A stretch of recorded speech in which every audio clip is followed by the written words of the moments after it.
Alleloia. Dia amin'ny fifaliana lehibe indray lasana vamalala. Fifaliana lehibe mampinona no iarabantsika ndreto olona indray amin'izao fotoana izao. Miavaka kely moa fotoanantsika androany satria tsika mivady indray eto amin'ity androany ity ampianatra hitondra fanazavana ny momba ny Pasika izay hoatrehantsika afaka herinandro androany, herinandro katroka mihitsy. Miarabantsika tsirairay avy dia tahiny Jesosy isika rehetrarehetra ny fiadanan'ny tompany eo amintsika tsirairay avy matoky sy mihintsy fa salama tsara dolonay tsika rehetrarehetra izay tonga eto. Raha androany vao tonga miaraka aminay dia teteny aminao hoe maharetatra amin'ny farany fa tsy kisendrasendra ny atongavanao eto fa tena misy raha ilan'ny tompo anao ka dia fiadanan'ny tompany eo amintsika tsirairay avy. Alabany manokana ihany koa mampionina izy niditra voalohany teto androany. Io izy io ko Daniela niditra teto voalohany androany dia tahiny tompo raha nabaviko Daniela dia alao mampionana amin'ny anao tsodrano androany ny amin'ny dianao voalohany teto sady rapitso moa batisany nabaviko Daniela koa. Alleloia. Inona ny tsodrano mentsika azy ary androany. Eny ary dia faly mialavantsika rehetrarehetra aminaran'i Jesosy ary faly be mahita anareo tonga eto indray androany ato anatin'ny fandarana vavaka fiambinana. Dia marina mihitsy izany ny manararaotra kely manao ny annonce isika farapitso ao anatin'ny commencement dia batisany ravavintsika ko Daniela izay tsy hoe tampoka be efa fantapatatra ihany fa izay vao nanonsena satria izay vao tena sura izay vao tena fantatra hoe tena confirmé fa ho atao rapitso ny batisany izay etsika mbavaka ihany koa anatin'izany mba ho vita soamatsara izany batisy izany. Dia miarabanao ihany koa manokana satria tafiditra voalohany tato anatin'ny fandaharana dia ny fahasoavan'Andriamanitra ny fiadanan'Andriamanitra izay mihoatra noho ny fahalalana rehetra ny hiaro ny fonao sy ny hevitrao ao amin'ny Kristy Jesosy ary dia tena hoe ho ampiainy amin'izany fahasambarana izany fiadanana manana azy izany ianao indrindra amin'izao akatoko ny batisa izao dia fanomboka hiaina sahady hisantatra sahady azany fiainana mandrakizay izany fiainana mahafinaritra fiainam-piadanana dia samy hita in'Andriamanitra tsika rehetra dia mino fa azo herindratsika ato anatin'ny fandarana tahiny Jesosy daholo. Alleloia. Dia araka izany moa efa nampanitenenareo ato anatin'ny herinandro mahery fa androany dia araka aminay mivady nareo tahaka ny fanaontsika isan-taona satria isan-taona isan-taona tsika dia eto antsika mivady mba mitondra fanazavana ny amin'ny Pasika izay hotanterahantsika dia manasa anareo ary maharetatra amin'ny farany milohan'ny zavatra rehetra aloha dia andao aloha apetrakantsika ampiran-tanin'Andriamanitra izao fotoana izao ka ho ampandrotsika ny anabavintsika Berta izay tondratsika anatin'ny vavaka fanombohana dia andao ary to dia ampandrotsika avy hatrany raha nabavy Berta milohan'ny zavatra rehetrarehetra apetrakantsika ampiran-tanin'Andriamanitra izao fotoana izao.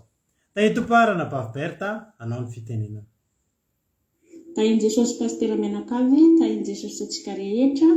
misaotra an'Andriamanitra isika ny amin'izao fotoana hiarantsika iombom-bavaka amin'izao alina izao. Hiara hivavaka isika hanandatra ny voninahitr'Andriamanitra amin'izao fandaharana izao. Andriamanitra tompo tsara indrindra mbola faly misaotra anao izahay. Misaotra Jesosy eo noho ny fitantananao anay ny vimbinina ny tantananao namakivaky nandritra ny tontolo andro mahatratra izao fotoana takariva izay antsoany ny anaranao izao. Be ny ratsy izay nataonay tompo tsy ny fanaraka tamin'ny sitraponao mamindrafo aminay ianao ka mamela ny fahatanay ankehitriny Jesosy malala mangataka ny fanahy masinao hipaka ao anatin'ny fony mpanompona tsirairay avy izay hanatanteraka ny fotoam-bavaka Jesosy hanao ny asan'izay nanirahanao ny tsirairay avy mitenena eto anatrehany tsirairay avy ana Jehovah-Andriamanitra ary ny fanahy masinao no hamiteny ny mpanompona izay hitondra ny hafatrao ho tahaka ny sabatra roa lela hipaka ao anatin'ny fonom-piaino tsirairay avy ary hikasika ny fonom-piaino tsirairay avy ny tenin'Andriamanitra izay ambara eto anatrehanao izao. Jehovah-Andriamanitra eo koa ny pastera izay hamela belatra ny toriteny dia ny fanahy masinao ny tariky azy ianany amin'ny tenin'ny vavany Jehovah-Andriamanitra ary ianao koa no hananitra hampahiratra ny maso ny afahana hanazava bebe koa ny amin'izany teny masinao izany. Eko ny fiderana Jesosy hanandratra ny voninahitra ao satria mendrika ho anao Andriamanitra izany. Mivavaka ny firenena izay hasandatra eto anatrehanao dia tsy ho hisy ho latsika Jesosy ny amin'izany firenenay izany fa tena hipakany amin'ny firenenay ary hanjakany amin'ny firenenay ny vafoka izay asandatra ny mpanomponao rehefa aveo.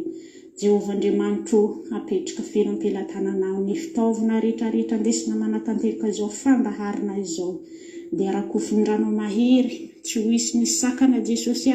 fa matoky ny fanatrehanao, matoky ny herinao ary ianao Andriamanitra no metrahana ny rehetrarehetra ny momba izao fotoam-bavaka izao. Ny koneksiona tsirairay avy dia rakofin-drano mahery Jesosy mba fahanay hihaino anao Andriamanitra ary fantoka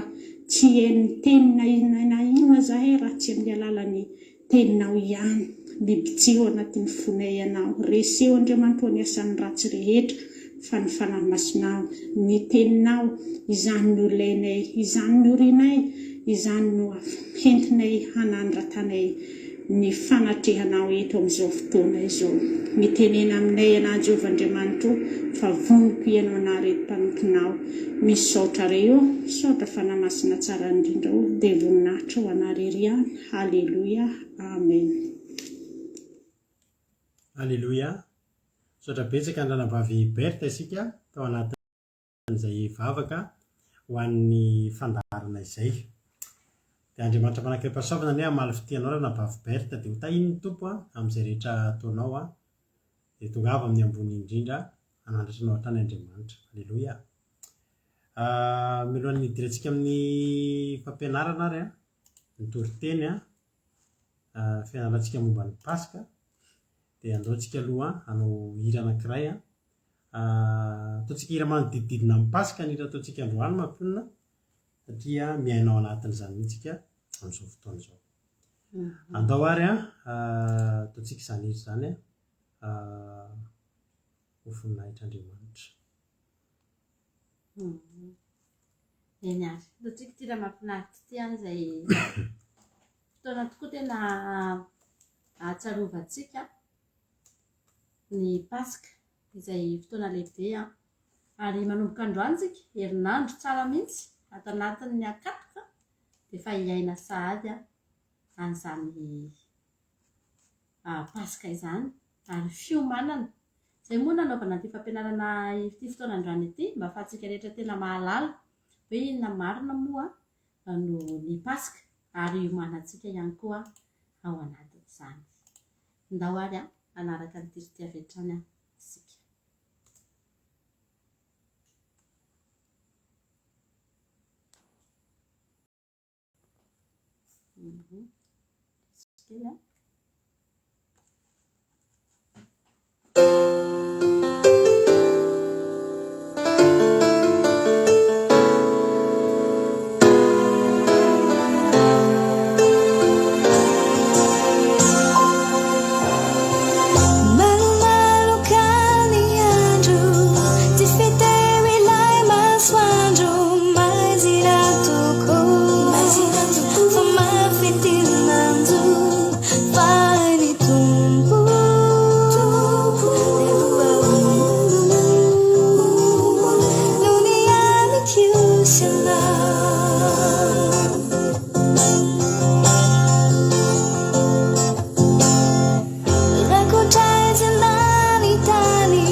Alleluia. Soratsika an'Andriamanitra zany soratsika an'Andriamanitra izany hira mahafinaritra be zany a isoratsika an'Andriamanitra dia sady ohatry ny ovakely aloha androany ohatry ny hoe tsy tafiarabana rehetrarehetra fa dia efa lasa lavitra be ny anarana dia hotahiny tompo daholy antsika rehetrarehetra ry Ranabavy Berta ry Ricard Fabio Lazanakandapa ry Andoandriry Berta Savary Nory Malalaseheny Maman Valtina Kodanelary ry Herbetina sy ry Maman Valtina sy ny rehetrarehetra tahin Jesosy Ranoro Solgasy ry Soameva tonga soa daholo nareo e dia maretatra amin'ny farany a maretana amin'ny farany fa zavatra ngezabe no jerentsika eto amin'ity androany ity pasika mampionona no jerentsika eto androany inona moa na dia efa averintsika foana ary zany rehetrarehetra zany a aloha fatalitsika hoe tenentsika ny olona mety mbola misy tsy mahalala angamba inona moa zany atao hoe pasika izany efa tsika moa isan-taona efa mijery foana ihany ho anareo izay efa mpanaraka ny fandarana andramoka izao dia efa saika mahalala ary efa saika haitsenjery a natao hoe pasika fa mijery zavatra hafa ihany koa nefa tsika eto androany fa tsy maintsy mandeha foana tsika aloha miverina hatrany amin'ny voalohany ny fiandohana zany dia ny andohan'ny pasika tato anaty baiboly a dia tao amin'ny Exodus tsika no nahita ny pasika voalohany ny famonoana biby aloha efa tany amin'ny Genesis tsika dia efa nahita satria Andriamanitra dia namono zanak'ondry namono biby rehefa natao rehefa nampiakanjo ny Adama sy Eva ary ny tena Andriamanitra dia milaza hoe tsy misy famelan-keloka ka raha tsy misy rahalatsaka fa ohatrany hoe no-ofisializena angamba ny raha izay no azo lazana azy tany amin'ny Exodus ny pasika ny paska dia tsy natao hoan'ny tamin'izany fotoana zany natao hoan'ny zanak'Israely ny paska tsy izao tontolo izao zany nankalaza paska tamin'izany ary porofon'izany ny Egyptiana teo akaiky ny zanak'Israely teo izy fa tsy ny tenenan'Andriamanitra ankalaza ny paska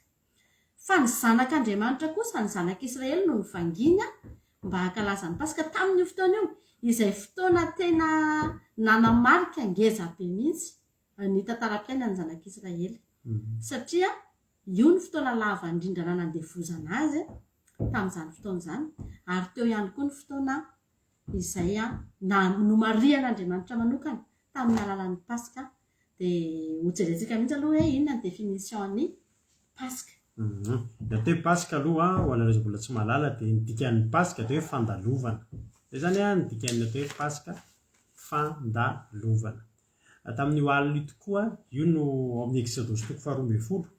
angaso nge mampionana raha mety dia vakiko manontolo le exodosy toko 12 nomokany amin'ny andininy zany hoe ny exodosy toko 12 manontolo dia milaza momba ny atao hoe paska fa ho vakitsika ny andininy voalohany hatramin'ny 420 dia tsaingotsaingoantsika kely koa any amin'ny 120 any amin'ny 720 sy ny sisa amin'ny anaran'i Jesosy Soramary dia ny exodosy 12 dia manao hoe ny paska sy ny loza fahafolo izay nahafaty lamatoreta tao Egypta. Ny paska zany niara-tonga tamin'ny loza fahafolo izay namaizan'Andriamanitra ny Egyptianina. Vakiko amin'ny anaran'i Jesosy ary Jehovah niteny tamin'ny Mosesy sy Arona teo amin'ny tany Egypta ka nanao hoe ity vola ity ny voaloham-bolana ho anareo teo voaloham-bolana amin'ny taona ho anareo izy. Mitenenareo amin'ny fiangonana dia ny Israely rehetra ka manova hoe amin'ny andro fahafolo amin'ity volana ity dia aoka samy aka zanak'ondray avy izy rehetra araka ny fianakaviany dia zanak'ondray avy ho an'ny isatrandro ary raha vitsy loatra ny ray trano dia ka tsy mahalany zanak'ondray dia aokizy tsy izay namany mifanakaiky aminy haka araka anisan'ny olona rehetra samy araka n'izay tokony ho laniny avy no anisanareo ny zanak'ondry. Zany hoe mbola tsy ny andro paska zany fa ny andro fahafolo dia efa natokana ny efatrandro milohan'ny paska zany dia efa natokana aloha ilay zanak'ondry izay ho vonoina zany zavatra ngezabe zany itsika zany zao raha kalaza paska tsika amin'ny zoma avy zao izay mitovy amin'ny paska ny jiosy no ataontsika akalazantsika dia efatrandro milohana izy zany hoe raha ohatra zany amin'ny zoma le 15 dia ny 11 zany zoma lakamisy larobia talata amin'ny talata any zany tsika dia efa atokana ny ondry raha tamin'izany andro zany tsika efa atokana tsy atao miaraka amin'ny ondry rehetra satria onony andininy vadimy zanak'ondry tsy misy klema azafady indrindra fa mbola mikoaka zanak'ondry tsy misy klema dia lahy iray izay ray taona no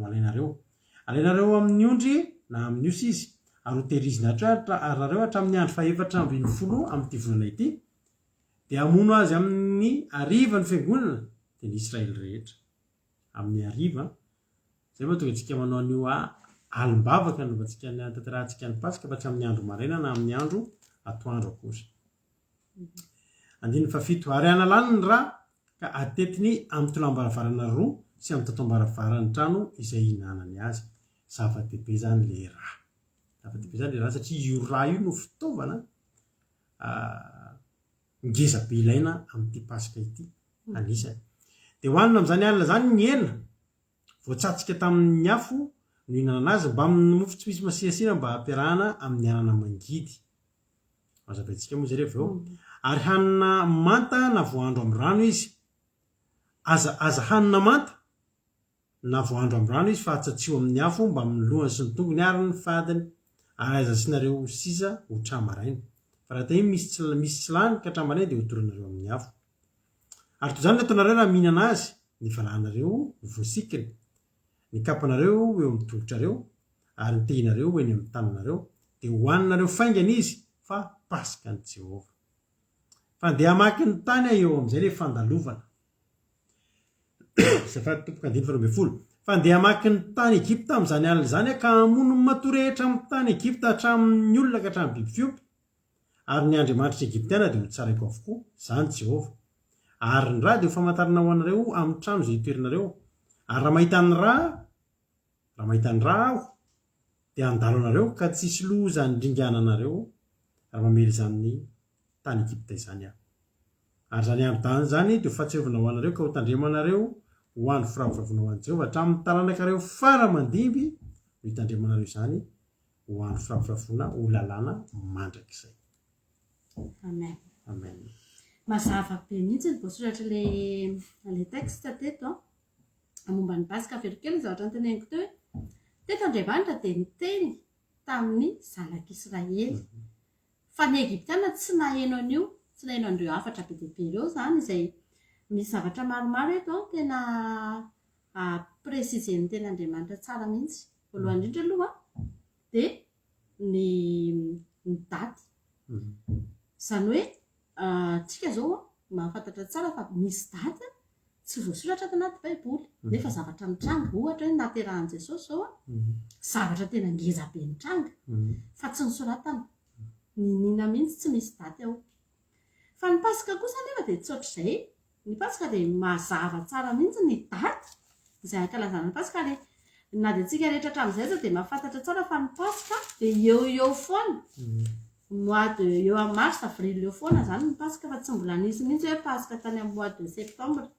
na décembre na octobre fa eo tsy maintsy eo foana. Ny antony dia averintsika zavaina kely fotsiny ilay daty aloha satria efa nianarantsika teto foana fa averina ihany hoe ny volana voalohany ara-baiboly dia tsy 1er janvier. Ny 1er janvier zany volana voalohany fotsiny no an'ny calendrier izay ampiasaintsika. Fa ny ara-baiboly dia ny volana voalohany dia entre ny 15 mars ka hatramin'ny 15 avril. Dia eo amin'izay no mijery ny volana ny tsinam-bolana ao anatin'ireo zany ao anatin'ireo 15 mars ou 15 avril ireo dia izay tsinam-bolana amin'iny no premier ohatry ny hoe 1er janvier na voalohany taona ara-baiboly. Reto ny tena Andriamanitra dia miteny hoe manisa 40 zany hoe andro fa 40 ny taom-baovao taom-baovao malagasy dia manisa andro fa 40 no nankalazana ny Pasika ity zany hoe mazava tsara mihitsy zany ny daty nametrahana ny Pasika. Voalohany aloha zany dia tsy piako ny Pasika zany dia tsy hoe tsy maintsy alahady akory ny Pasika fa miovaova ohatry ny anniversaire antsika ihany. Ny anniversaire ko zao ndraindray talata ndraindray latsinainy ndraindray lakamisy dia ohatr'izay koa ny Pasika.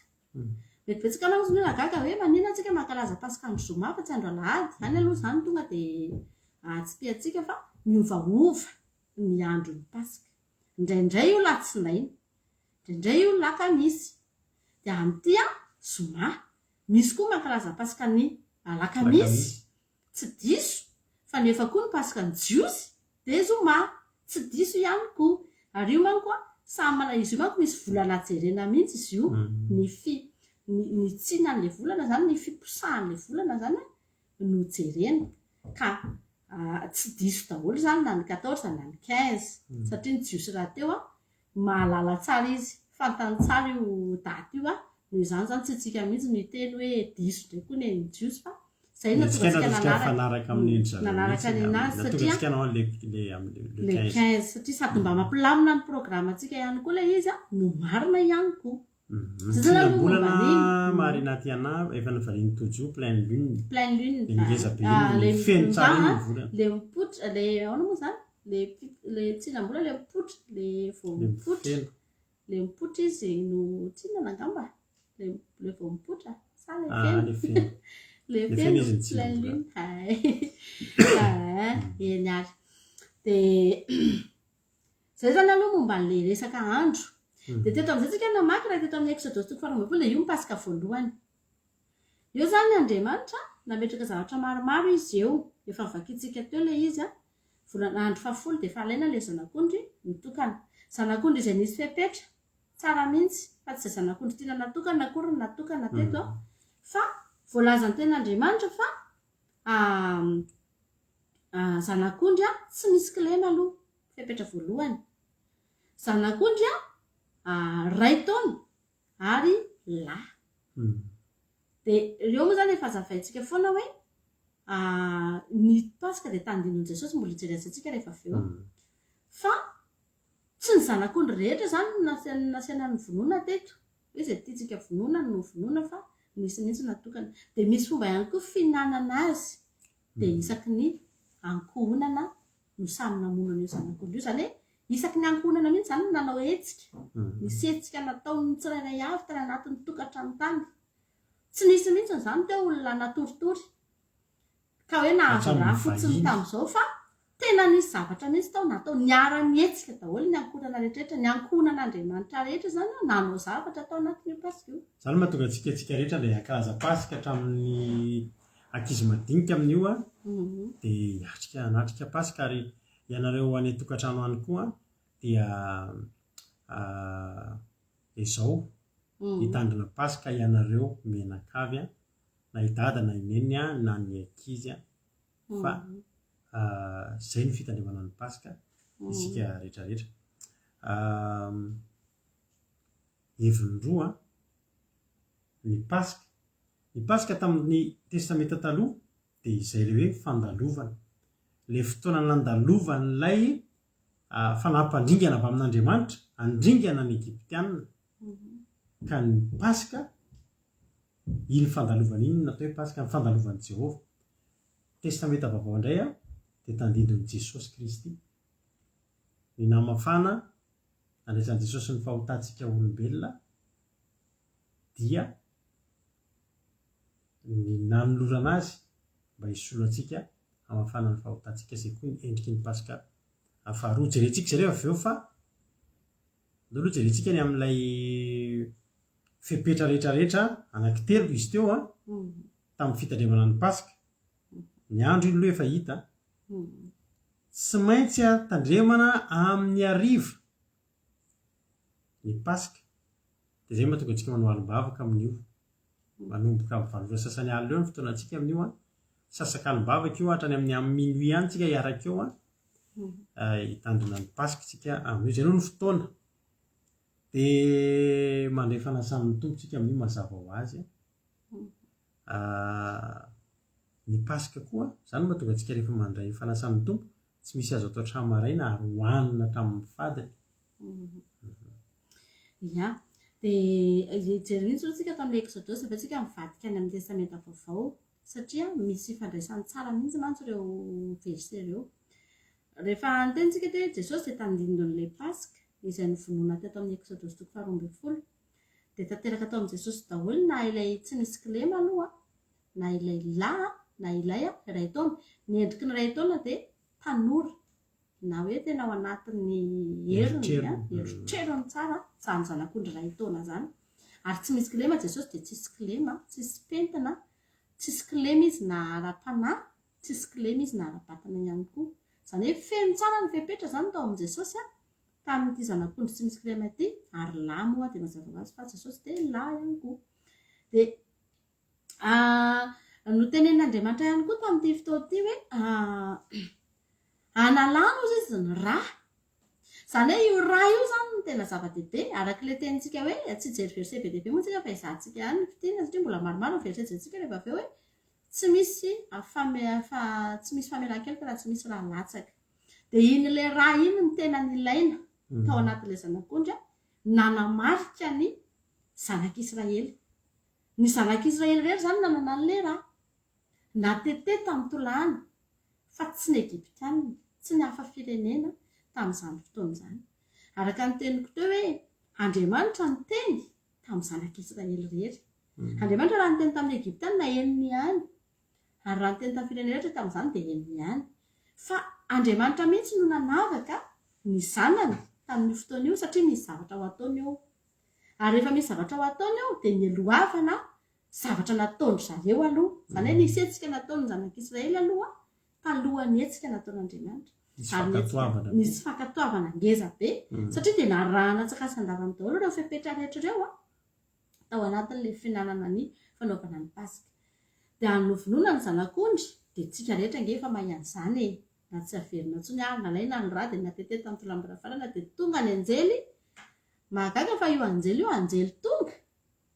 fitahiana ho an'ny zanak'Andriamanitra fifaliana ho an'ny zanak'Andriamanitra fa fandringanana kosa ho an'ny fahavalo ho any zay nanana ny raha zany raha vetsika izy zany amin'ny andininy faraika ambipolo ny tranga mantsy le izy de nampalalay mosesy lolon'ny Israely ka ho izy tamin'ny mandehana nareo maka ondro ho anareo araka ny fokom-pirenena avy ka vonoiny pasika de maka izy sopa zany hoe ohatrakazana kofafa reny zany mangala izy sopa iray finy ka atsoboy ao amin'ny raha izay ao anatin'ny bakoly ary ny raha izay ao anatin'ny bakoly de atetena amin'ny tatom-baravarana sy ny tolana roa ary aza misy mivoaka eo ambaravarany tranonareo avy ianareo ambara-paharenan'ny andro andiny fa 13 fa Jehova andeha hameliny Egyptianina ary raha mahita ny raha eo amin'ny tatom-baravarana sy ny tolana roa Jehova de andalo ny varavarana ka tsy avelany hiditra ao tranonareo amely anareo ny mpandringana. Alleloia. Zava-dehibe zany mampionina ny fitandremana ny pasika raha tsy nitandrina ny pasika ny zanak'Israely teto de tratran'ny fahafatesana satria nandalo le mpandringana izy tsy miraraha na Egyptianina ny ao na zanak'Israely ny ao na iza ny ao na iza fa zavatra ray ihany mila hitatra rehefa hitany fotsiny fa teo le raha de iny ny famantarana tsy azo atao ninina reto olona reto ko de zay zany de mitenanareo fa zava-dehibe ho atsika ny fitandremantsika ny pasika amin'ny herin'ny androany ve moa azavetsika iny mahatonga antsika itsika koa hitandrina zany nefa teto hoe zanak'Israely no hitandrina zany fa de zava-dehibe ny fanatanterantsika ny pasika ry havana malala ary amin'io de ho asitsika raha ho atatao atsika tolam-baravarana sy ny tatom-baravarantsika ny raha de mahazo matokytsika fa andalo fotsiny ny fandringanana tsy fandringanana ho atsika io fa fandringanana ho an'ny fahavalotsika tiana ho hita zany tiana ho ringana zany ny fahavalonao mitandrema pasika ndao atatao afafotsika ny raha amin'io fa famonjena ho atsika io. Amen. Mahafinaritra be rehefa ny pasika dia tena ambadiky ny pasika de misy tantara mitsim-badika foana misy famonjena zay zany tena titiran'ny pasika tena hoe famonjena mihitsy ary teto rehefa nandeha ny pasika de taorinan'ny pasika de vomafy ny Egyptianina tena fahoriana ho azy mihitsy ny nisin'ity pasika ity talohan'io izy mbola nianan-kendry foana ary tsy namotsitra ny zanak'Israely mihitsy tsy namela mihitsy tena niezaka nitazona hatramin'ny farany izy fa taorianan'ity pasika ity tsy vitan'ny Farao intsony no mitazona ny zanak'Israely de ohatr'izany koa tao amin'i Jesosy rehefa maty de teo ny voatsara ny devoly fahoriana ho an'ny devoly io pasika io ary tena fijaliana ho azy ary nanomboka teo de tsisy ninazo natao tsony ny ampangana ny zanak'Andriamanitra tsisy tsony tsy afaka ny ampanga tsony izy de mitovy amin'ny Farao teo ihany hoe na de rezaka nitazona azy votsitra teo am-pelantanan'ny Farao tamin'ny alalan'ny fankatoavana ny pasika aorianan'ny pasika zany de misy hetsika ngeza be foana ataon'Andriamanitra ary zay no mahatonga antsika tena zava-dehibe raha kristianina tsy mitandrina pasika zany de tsy feno kristianina azy resy satria tsy io koa mantsy le pasika efa nazaventsika teo fa hitsaran'Andriamanitra ny Andriamanitra ny Egyptianina zay indrindra ny fitsarana ngeza be ho an'ny Andriamanitra tsy le fahavalontsika tsony fa ny Andriamanitra ireo mihitsy zany hoe tena fitsarana paratapony ary mahatonga ny fiainantsika hitsombadika eo ambadika io de tsy ny fahavalonao akory ny kitian'Andriamanitra fa ny Andriamanitra mihitsy. Misy fanany iny zany le personne na nitondra an'le fahavalo tonga teo amintsika mihitsy no ho tsara an'Andriamanitra ao anatin'io pasika io ary zany zavatra zany de zavatra efa niainana teto foana zay zao tamin'ity taon'ity zany fa pasika fa 5 tsika zany zao ty de tena natsapa foana hoe isaky ny aorianan'ny pasika de misy lalana foana sokafan'Andriamanitra ary tsika rehetra de miara-mahita tsy vakitsika fa ivadika any amin'ny testamenta vaovao amin'izay tsika tsy vakitsika taorianan'ny pasika nge rehefa maty ny lamatoan'ny Egyptianina feno fidradradradrana ato Egypta fa taorianan'izay nge sokatra ny ranomasina mena afaka nipitana ny zanak'Israely ary ny fomba nipitan'ny zanak'Israely tamin'ny fomba fitahian'Andriamanitra mihitsy nododosana mihitsy izy mba hipita nasena nandeha ny fonany baboka mihitsy ny fahavalo hoe mandehana ny ten'andriamanitra ny amin'ny exodosy toko faharoambe folo andiny fahatelo amby telopolo taorianany pasika itya ary nandodina ny olona ny egyptianina ka nampandeha azy faingana hiala amin'ny tany satria ho izy maty avokoa zay rehetrarehetra de nentin'ny olona ny koba ny voalena ary raha mbola tsy voaisy masirasira ny vilian'ny fanaovamofo voafetao amin'ny lambany teo antsorony ary ny zanak'Israely nanao araka ny teny Mosesy ka nangataka firavaka volafotsy sy firavaka volamena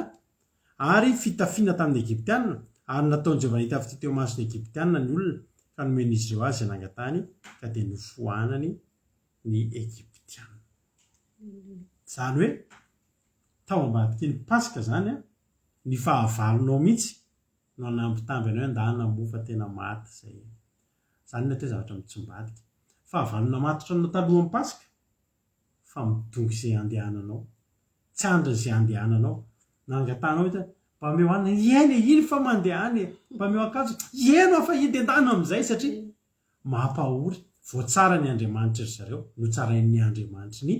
Israely alleloia ambadiky ny pasika daholo zany misy aminareo reo zany zao a nandalo ady zafady tao anatin'ny fotoana elaela zay zany tena miteny anareo andaontsika hitandrina pasika andao hitandrina pasika fa ho hitanao a zany hoe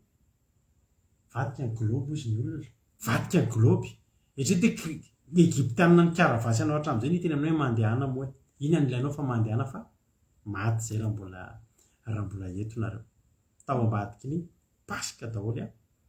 izany zavatra rehetrrehetra zany taorina ny fandalovan'Andriamanitra Andriamanitra andalo amin'io a andalo hijery ny tombony Israely fa mandalo ihany koa andringana ny tombony egyptianina ka ny pasika nge mampionona dia sady fandringanana izy no fitahina fandringanana ho an'ny fahavalo fa fitahina ho an'ny zanak'Andriamanitra manasanao zay a amin'ny herin'ny androany amboary ny programa ndao anao hanambavaky ny pasika ndao hitandrina pasika isika ndao hitandrina pasika inona ny tokony atao misy fiomanana tokony atao melohan'ny pasika fa tsy hoe pasika fotsiny dia pasika inona zany ny tokony ataontsika mandritra ny terinandro ty dirantsika amara-parana le exodosy toko faharoa ambin'ny folotsika dia avetsika hivadika any amin'ny testamenta vaovao le exodosy 12:8 tao vakitsika minaran'i Jesosy manao hoe dia hohaniny amin'izany alina zany ny hena averina foana no fa amin'ny alina io zavatra io no natao fa tsy andro ataondro io hohaniny amin'izany alina zany ozy izy ny hena voatsatsika tamin'ny afo no hinanany azy mba mofo tsy misy matsirasira zany tsy nitetehana tsy nalaina le hena dia nitapatapahana dia avy eo nandrahoana fa tonga dia iny izy le ondry iny mihitsy no natsatsika tsisy nesorona ny tao anatiny fa natsatsika natony tamin'ny afo zany no rehefa nesorona ny rà dia nesorona tamin'ny mety ozy ny olona hoe totentsika tamin'ny heritaona mantsy zany mety mahita an'izany tokoa ny olona hoe ondry ve dia tsy esorona ny ao anatiny dia atsatsika dia hohanina hatramin'ny fady no ny ten'Andriamanitra ao anatin'ny biby ao misy zavatra tsy maintsy esorona rehefa andrahoana rehefa hohanina fa eto dia nytenen'ny ten'Andriamanitra hoe aza tonga dia hohanina tsy asiana hohanina hatramin'ny fadiny dia rereny mety miteny hoe zany fe tsy atry ny ratsy be ve zany zavatra zany ka zay teteny aminareo Jesosy tandindo zany ondry zany amin'izao fotoana izao ary efa nitoriana tamintsika tamin'ny heriny teto fa ny atao hoe mihinana hatramin'ny fadiny dia izao be dia be ny olona mampionina rehefa mihinana an' Jesosy dia mifaritra matsiro ihany no hohan'ny olona tena hoe Jesosy le mahafinaritra le manasitrana iny dia Jesosy le mita iny dia izay zavatra tsara amin'ny fahagagana sy mirakla ihany no hinanantsika ny fivavahana no mahitiavantsika an' Jesosy tsy izay fa ny hoe hohanina hatramin'ny fadiny misy fotoana ianao mandalo ady amin'i Jesosy daholo zany misy fotoana ianao mandalo fananarana fampianarana ao amin'i Jesosy daholo zany misy fotoana enjehana no ny fotoana enjehana rehefa ny fahamarinana hohaninao io indrindray ohatra ny mangidingidy zany indrindray nge manganana io ary mahatonga ny olona tsy te hihinana an'io satria vao mijery fotsiny dia kanefa mipasika dia mampianatra antsika hoe an'inona hihinana hatramin'ny fadiny. Halleloia. Ny Aza Jesosy misy toriana ariana. aminao eto dia le Jesosy mila hohanina hatramin'ny fadiny. Ao ambadiky ny fankatoavana ny olona efa tenenina ampianarina resaka ny didy aman-dalàna, kivikivy ny olona Iny le mangidingidy iny le mangidy iny fa ao atadidio fa ao ambadiky ny fankatoavana, ao ambadiky ny finanana ny ondry hohanina hatramin'ny fadiny misy fandresena. Ary raha tia ahazo zato isan-jato amin'i Jesosy ianao hohanina hatramin'ny fadiny dia ho hitanao. Halleloia. Halleloia. Marina be zany. Ny hohanina hatramin'ny fadiny tsy nisy ny tapahana ny taolany tsy nisy tsika manko tsy azo mijery fa hivadika any amin'i Jesosy fa tanteraka atao amin'i Jesosy daholo mihitsiny ny zavatra rehetra izay voalaza teto amin'ity Exodus ity amin'ny mahatandinan'i Jesosy an'ilay zanak'ondry. Voalaza ny ten'Andriamanitra ihany koa manao hoe Hohanina miaraka hohanina amin'ny mofo tsy misy mihinana azy mba amin'ny mofo tsy misy masirasira sady ampiarahana amin'ny anana mangidy. Hafahafa. Ohatran'ny ratsy. Hoan'ny tia angivy sy tia anamamy aloha dia ohatrany tsy dia hafahafa ilay izy fa hohanina miaraka amin'ny mofo tsy misy masirasira. Io mofo tsy misy masirasira io dia voalaza io na dia aty amin'ny testamenta vaovao tsika zao rehefa mandray dia mandray ny vatan'i Kristy dia ataontsika mofo, manao mofo tsika, atsika ato anatin'ny groupe dia mampatatra tsara izany fa tsy asiana nininy, tsy asiana levure. Io zany ilay masirasira tsy asiana levure, tsy asiana sira, tsy asiana siramamy fa izy ilay matsatso iny. Iny zany ilay tenan'i Jesosy iny ilay vatana iny. Tsika zany rehefa mihinana ny Pasika dia hohanina miaraka amina mofo tsy misy masirasira. Ina moa ny dikan'izany? Iny ten'Andriamanitra manao hoe esorina ny masirasira ela, esorina ny masirasira ela, endriky ny fahotana, endriky ny fampetipetenana, endriky ny tsy fahamendrehana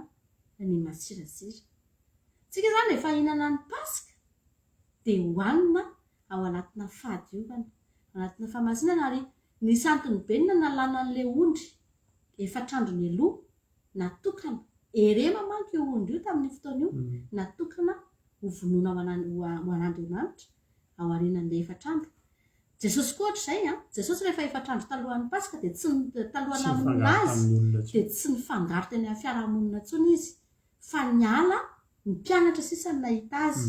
fa tsy nanao fahagagana intsony Jesosy. Tsy teny amin'ny kianjan'ny tempolo intsony izy na teny anatina sinagoga na teny amin'ny moron-dramasina fa nitokana rery izy ary niaraka tamin'ny mpianatra rehefa efatrandro talohany namonoana azy. Tanteraka taon'i Jesosy daholo zany ireo teny rehetrarehetra izay ato anatin'ny Exodus ireo mba haninona mba hanamasina ny tenany ahatonga azy tsy ho voapetipetina satria jizy tsy hoe voapetipetina Jesosy tsy nanota fa nisy fotoana ange ny fariseo ange maniratsiran'i Jesosy foana mandratra an'i Jesosy foana mitabataba an'i Jesosy sy manao teny mahery dia nialana tamin'izay fiarahamonina izay dia niataka mihitsy Jesosy tsy nifangaro ary porofon'izany ho jerentsika rehefa avy eo ny Pasika nataon'i Jesosy talohany nahafatesany dia niaraka tamin'ny mpianatra rery fa tsisy olona be lehibe intsony teo, tsisy olona afaka nanatona azy intsony ka hoe fenina ny didina ny vahoaka fa ny mpianatra rery niaraka nanao Pasika taminy satria izy efa nitokana tsy afaka tsy niaraka tamin'izan'iza intsony. Izay zany ilay endrika fanamasinana tena izay apetrakitsika tsara mihitsy mialohan'ny Pasika iomanana io zavatra io hoe ianao zany raha hitandrina ny Pasika dia tadidio tsara fa olona efa niomana ianao, efa nanamasina ny tenanao ianao, nanala ny masirasira ary toritentsika voaingana teto foana. Tato atsika niainao izay toriten'izay foana hoe efa akaiky ny Pasika, diovy ny tenanao, diovy ny fonao, diovy ny saina mombantsika rehetrarehetra mba ahafahantsika mandray ny Pasika ao anatin'ny fahadiovana tanteraka. Ny anana mangidy somary ampiko kely eo amin'ilay masirasira ela dia voalazany tena marika izao tontolo izao. Raha azonao atao mihitsy zany izao amin'io mialohan'ny Pasika amin'ny herinandro ity dia lao mihitsy ny zavatra mety hampapasirasira ohatra fetim-pianakaviana miaraka amin'izao tontolo izao masirasira ela ireny. Ny Jiosy taloha misy fotoana mitandrina Pasika dia misotro divay izy fa divay tsy mahamamo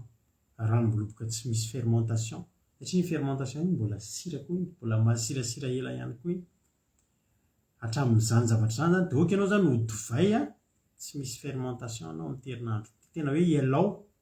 mihitsy zay zavatra rehetra mety voapetipetina anao a mety ahavoatasitasa ny akanjonao a ny akanjom-panahinao elao tsy mampaninona ny tsy mamonjy fivoriny cousin raha hiatrika paska na ny réception any ampiasana raha zava-dehibe aminao zany fitandremana paska zany dao mampina momba le anana mangidy ary mahafinaritra be zay tsara be zay fanamarian'izay ny anana mangidy mahavariana hoe fa maninona ary Andriamanitra no nametraka eo hoanina miaraka amin'ny anana mangidy io paska io nefa tamin'izany fotoana zany a ondro no ny vonono ary tsy de tena hoe ny sentiment be eny nalahelo ihany satria ondro no vonoana fa Andriamanitra kosa nefa nametraka an'izy hoe hoanina Andriamanitra no niteny hoe hoanina miaraka amin'ny anana mangidy tsy ny zanak'Israely zany no niteny hoe tena hoaniko miaraka amin'ny anana mangidy tena tena malahelo an'ilay ondry fa Andriamanitra no niteny hoanina miaraka amin'ny anana mangidy zavatra miaraka mihitsy taoriana zay Andriamanitra dia nanao hetsika ary hetsika fitahina ho an'ny zanak'Israely aza no nataony fa naninona ary no hoanina miaraka tamin'ny anana mangidy le izy satria eto dia misy toe-po tena tian'Andriamanitra hananan'ny olona teto rana mampionina tena tsika zao amin'ny paska io a ny alim-bavaky ny paska dia mazava ho azy hoanitsika miaraka amin'ny anana mangidiko io amina fotorotoro tsy amina fiderana be manakadanitra no anatanterantsika ny paska amin'io fa hoanitsika miaraka amin'ny anana mangidy zany hoe amina fotorotoro amina fanahy torotoro raisinao fotsiny ngeravana hoe raha tsiaro ny fahafatesany Jesosy sika mahafantatra hoe zavatra ny ainan'i Jesosy tamin'ny fotoana io fangiry firiana ahoana moa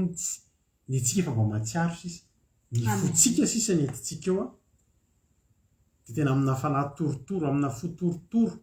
eo zany tsisy hoe hahahahaha za mihitsy ny commentaire ohatra anaty live fa tena iainana za mihitsy tsika hoe tena mangidy ty andro anankiray ty hoanina miaraka amin'ny anana mangidy satria andro nijaliany ny tompontsika ary andro tena nampahoriny ny tompontsika ary natao an-danitra to ary rekitra ny fisakafoanana mampionina dia anana mangidy no hoanina atao mafy ary tena Andriamanitra mihitsy satria nametraka fantatra Andriamanitra mantsy Andriamanitra efa nahalalana hoe ho avy ny fotoana tsy zanak'ondry tsy indray no vonoana eto fa ny zanako ary teo Andriamanitra dia efa nametraka hoe hoanina miaraka amin'ny anana mangidy mafy tamin'Andriamanitra io fotoana io tsy mora tamina ary zavatra nisan'ny nady Andriamanitra azy izy dia tena natsiaro alahelo satria ny zanany natolony Jesosy nisy fotoana rehefa andeha hiakatra izy lanjany azy fijaliana izy raha jerentsika ny amin'ny Lioka 7:20 ange jerentsika kely vetivety fotsiny Lioka 7:20 andininy 4:20 jerentsika vetivety fotsiny zay tena Andriamanitra zay Luc 23:26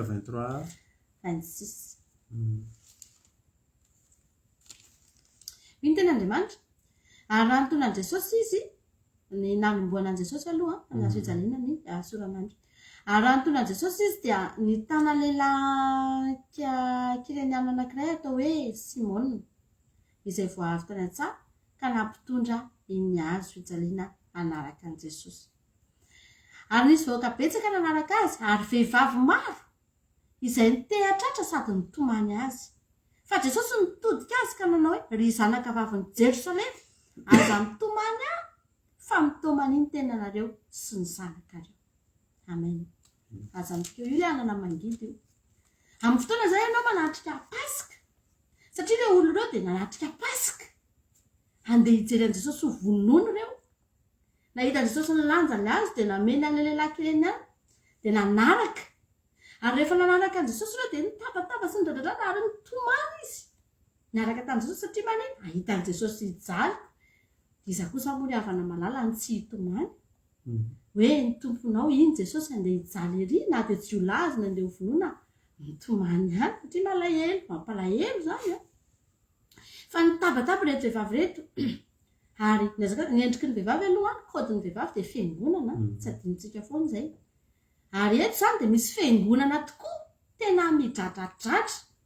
rehefa mahita an' Jesosy ombony eo ambony fijaliana andeha anatrika ny famonoana an' Jesosy fa zao Jesosy dia nilaza mazava aza mitomany ahy fa mitomany io izy ny tenanareo satria ny an'i Jesosy hoanina ny namangidinareo satria ny an'i Jesosy angely fa na fantany ny zavatra miandry azy aorianan'io fa neny reto zanaka vavin'i Jerosalema reto kosa raha hijanona eo amin'ny fitomanina an' Jesosy mivonoana teo ambony hazo fijaliana ny ranomasina dia hijanona teo ihany izany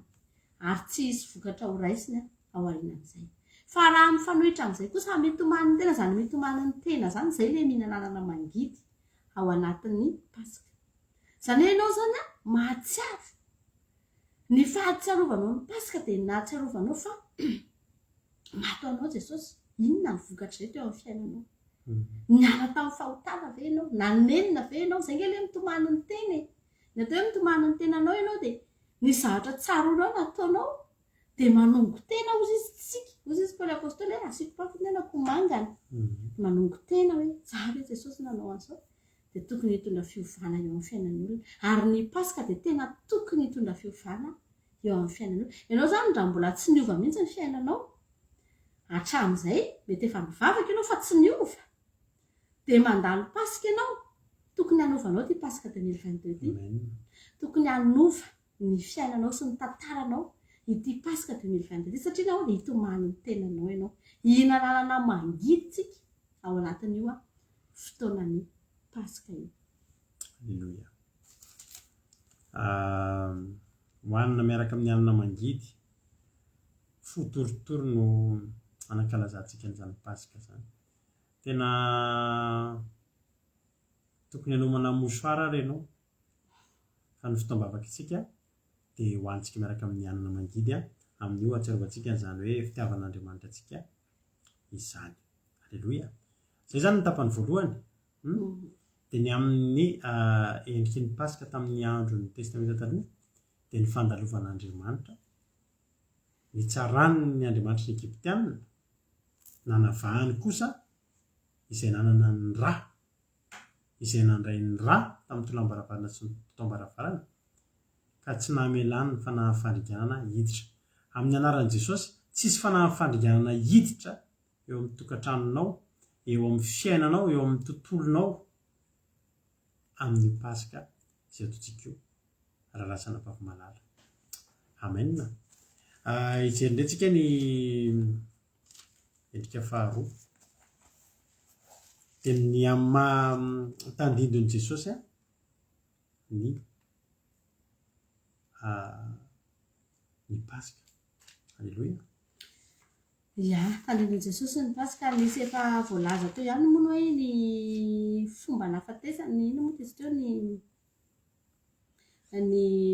telo taona sy ny karazany efa voazava teo fa Jesosy mihitsy ny voalaza tao anatin'ny Paska. Ijery ten'Andriamanitra angentsika Matio 5:20 andininy faharoa. Tany amin'ny testamenta taloha teo iverena kely fotsiny dia ilay zanak'ondry novonoina iny mihitsy iny natao hoe Paska. Ilay zanak'ondry natsatsika ilay novonoina ilay nitsotrobanana iny izany ilay zanak'ondry dia miboraoka ilay raha dia maty ilay zanak'ondry iny ilay Paska iny ilay Paska satria mbola voalazan'ny ten'Andriamanitra manko fa ao aorianan'ny Paska 7 andro aorianan'ny Paska tsy hojerentsika ny ten'Andriamanitra amin'ny Exodus teo vakio 26:26-20.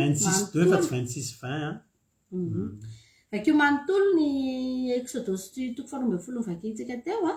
fa manambara ihany koa ny andro firavoravona izay tsy dia misy hazavaina be fa ny andro firavoravona izany dia ao aorianan'ny Paska fa tsy alohan'ny Paska. Ny taloha antsika misy fotoana manao ilay herinandro masina dia lalan'ny hazo fijaliana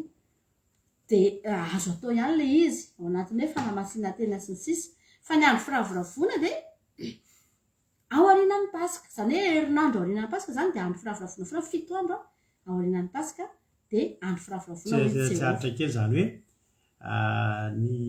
herinandro masina izay tanterahana aloha amin'ny Paska izany tsy ara-baiboly. Izay izany ny zavatra tena tenenina koa tsy ara-baiboly ny herinandro masina alohan'ny Paska fa ao aorianany no tokony hisy ny herinandro masina ny antsa-panahy be rehefa zoma masina moa izy iny dia tena ao anatin'ilay fotoana tokony hitsanganan'i Jesosy na vatsika hatsapana ankalazana ny hitsanganany tamin'ny maty nandresan'ny fahafatesana ndao ary eny ary ijanany teny Andriamanitra tsika Matio toko 9:20 andiny voalohany sy ny 2 ano vakitsika Matio 26 andiny voalohany. Ny soramandry dia niendren'ny loholona sy ny lohampisorona hamono an' Jesosy amin'an' Jesosy ary rehefa vitan' Jesosy izany teny rehetra izany dia nilaza tamin'ny mpianany hoe izy efa nimpianatra izany sisa ny teo efa tsy nisy ny vahoaka intsony. Fantatrareo fa raha afaka indroandro dia ho tonga ny Pasika koa ny zanak'olona dia atolotra ombona amin'ny hazo fijaliana. Marina be zany ilay teny tany amin'ny Eksodosy fa afaka indroandro dia tonga ny Pasika ary ny Pasika io dia eo Jesosy ilay vonoina izany hoe vao marina tsara mihitsy izany fa tao anatin'ilay andro nahafatesana no Pasika. Hijery teny Andriamanitra sika mifanaraka amin'izay nge vetivety Korintiana voalohany efa vakitsika eto foana teny ity fiaromarena kely aloha zany teto zany zao raha tany amin'ny testamenta taloha natokany efatrandro melolona zanak'ondry dia Jesosy teto efa atao anatin'ny fitokanana efa ny akaiky azy sisa no teo mpianatra. Korintiana voalohany toko 9 teny efa haitsika loatra mihitsy izy ity andiny 7 Korintiana voalohany toko 9 andiny 7 hoy ny ten'Andriamanitra amin'ny alan'i Jesosy esory ny masirasira ela io ilay zavatra nitenentsika teo mba ho vongana vaovao ianareo araka izay tsy mahamisy masirasira anareo fa voavony Kristy Pasika ho antsika. Io zany le zanak'ondry io rehefa nivonoana dia voavono izany hoe maty dia teo no atao hoe Pasika. Izay zany alohany tsindrintsika tsara foana izay isaky ny Pasika satria tenin'Andriamanitra tsy nilaza mihitsy hoe fanitsangana Kristy Pasika ho antsika. Tsy Pasika zany ny fitsanganana dia ao anatin'ny andro firavoravona fa ny fandresena fa ny Pasika dia tao anatin'ilay nahafatesana izany hoe izy le maty iny mihitsy afaka ny ainy inona atao hoe Pasika. Izay zany mahatonga antsika mankalaza ny Pasika ao anatin'ny fotoana le nahafatesan'i Jesosy fa tsy le nitsanganany. Nazatra antsika hatramin'izay dia le nitsangana voetra hatry Pâques joyeuse Pâques fa ny joyeuse Pâques antsika dia ny tao anatin'ny nahafatesan'i Jesosy izy le maty fa tsy izy nitsangana kory. Halleluja amen. Misy ihany koa ny Jesosy dia nanao Pasika talohan'ny nahafatesana izy dia nametraka fianarana izany hoe izy mihitsy le ho Pasika andeha ho vonoina fa talohan'izay aloha izy tsy maintsy nametraka fianarana ihany koa. Nasy hoe jerentsika ny ten'Andriamanitra fianarana Matio toko 4:20 ihany tsika Matio toko 4:20 any inaran'i Jesosy. Teto Jesosy soramany dia niarahan'i Jesosy sy ny mpianany nihinana ny Pasika. Io zany le nazavay mampiona teo hoe Jesosy koa dia tena nanao Pasika izy tamin'ny andro voalohan'ny andro tsy fihinanana ny ary tamin'ny voalohan'ny andro fihinanana mofo tsy misy masirasira dia nakeo amin'i Jesosy ny mpianatra kanao hoe aiza ny tianao amboarinay hihinananao ny Pasika. Halleluja zany Jesosy le hividy trano anankiray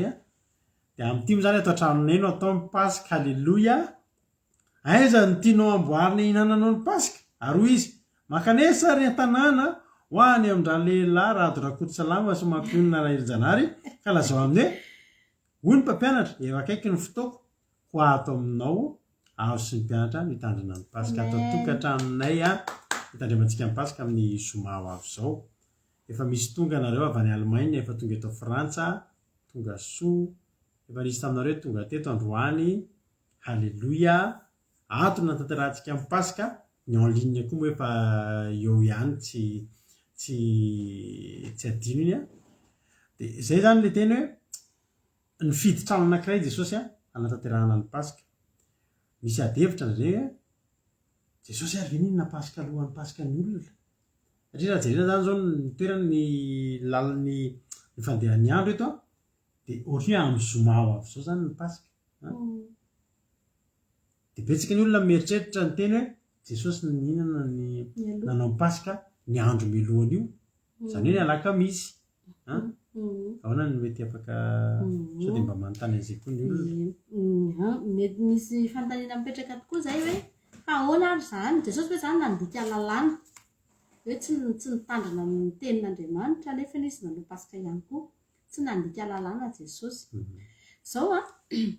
jesosy maty a tamin'ny 12 taona mbola jerentsika izay tenin'andriamanitra izay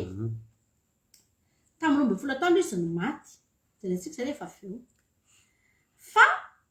talohan'io a zany hoe ny alakamisy ariva izy lakamisy alina izy no niaraka tamin'ny mpianatra ninana ny pasika teo izy zany nametraka fianarana ho an'ny mpianatra hoe araka ny tenitsika teo jesosy rehefa jesosy tena nitandrina pasika niaraka tamin'ny olona akaiky azy ny sakaizany a no niara-nitandrina pasika taminy ianao zany mba tandrina pasika ianao amin'ity sakaizan'andriamanitra ianao halleloia tsy ny olona rehetrarehetra tsy teny anivon'ny olona rehetra tena izy ataona niaraka tamin'ny olona akaiky azy izy a no nitandrina pasika atao anatina tokantrano anankiray a no nitandriman'ny pasika dia tamin'io fotoana io a lakamisy alina io dia izy nefa zomano maty zoma taona tamin'ny 12 tamin'ny 12 taona eo amin'izany mipetraka ny adevitra ozy izy ny olona hoe ninana pasika ny aloha jesosy a fa tsy nandika tsy mitandrina izay zavatra ny tenen'andriamanitra tsy maro n'izay zavatra izay nantony dia zao ny voalohan'ny andro dia ny ariva aloha tsika zany eto ampianarina foana ohatra zao tsika rehefa sabata zao manomboka zoma ariva dia efa sabata zany hoe miditra amin'ny zoma ariva menina dia efa sabata dia efa miteny zao tsika bon saba mandeha misandraty satria maniny efa tafiditra anaty sabata tsika zao tsika efa sabata mandra-pahatonga verset kely zay zao dia hoan'izay mbola tsy nahita any amin'ny genesis toko voalohany ianao a andiny fadimy mahita an'izany androany zany zao tsika zao zany zao a efa sabata ary omaly ohatry zao a efa zoma zao ny mahatonga an'izany genesis toko voalohany andiny fadimy ary andriamanitra nanao ny mazava hoe andro ary ny maizina nataony hoe alina dia nisy ariva ary nisy ny maraina andro voalohany zany ny fiatombohan'ny andro anankiray dia nisy ny ariva zay vao nisy ny mazava zany hoe ny androany zao tsika